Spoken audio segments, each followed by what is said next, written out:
کئی دوست ملے جن میں سے کچھ سیاہ ہے اور کچھ سنی. جیسے آپ نے کچھ دیر پہلے بتایا کہ جو انسان مانتا ہے کہ اللہ ایک ہے اور محمد علیہ السلام آخری پیغمبر ہیں, تو میں مانتا ہوں اس بات کو. تو اگر میں یہ کہوں کہ میں مسلمان ہوں تو یہ جھوٹ نہیں ہے. لیکن مسلمان بننے کے بعد ایک نماز پڑھنا بہت ضروری ہوتا ہے, اور کچھ طریقے ہیں جو دونوں ہی دوستوں نے مجھے بتائے, لیکن ان کے طریقے الگ الگ ہیں. تو مجھے یہ سمجھ میں نہیں آیا کہ کس کا طریقہ میں اپناؤں, کیونکہ دونوں ہی اپنے طریقوں کو صحیح سمجھیں.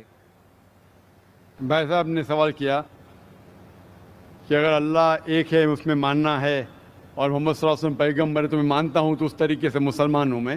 لیکن میرے دو دوست, ایک شیعہ ایک سنی, اور مسلمان بننے کے لیے نماز پڑھنا ضروری ہے, تو کس طریقے سے نماز پڑھوں؟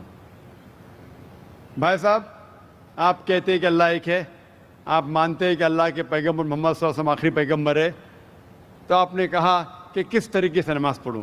یہ شیعہ سنی جو آپ نے پوچھا, آپ جب قرآن پڑھیں گے, قرآن میں نہ شیعہ ہے نہ سنی ہیں. قرآن میں نہ شیعہ ہے نہ سنی ہیں. قرآن شریف میں کہا گیا ہے سورہ عمران میں, سورہ نمبر 3 آیت نمبر 103 میں, وَاعْتَصِمُوا بِحَبْلِ اللَّهِ جَمِيعًا وَلَا تَفَرَّقُوا, کہ آپ آپس میں اکٹھا ہو کے اللہ کی رسی کو مضبوطی سے پکڑو.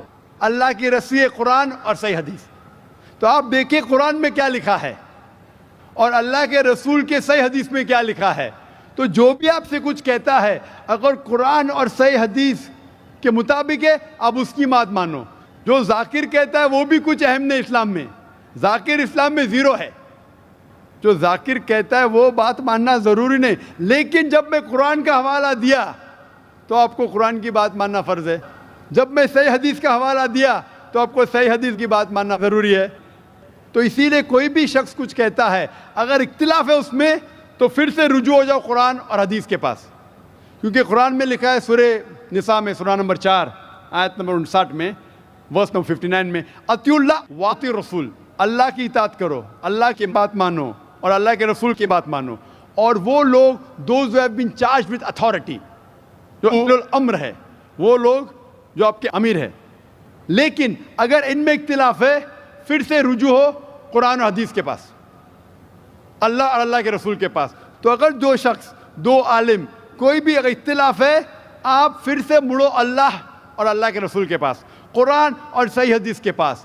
پھر دیکھو کہ کون سا دوست, کون سا مسلم, کون سا عالم, کون سا مولانا قرآن اور صحیح حدیث کے مطابق کہہ رہا ہے. آپ سمجھے؟ تو اس سے پتہ چلے گا کہ کیا صحیح ہے. آپ بولتے ہیں کہ نماز پڑھنے کے طریقے میں اختلاف ہے. شروع میں کم از کم جو یکساں ہے وہ تو شروع کرو.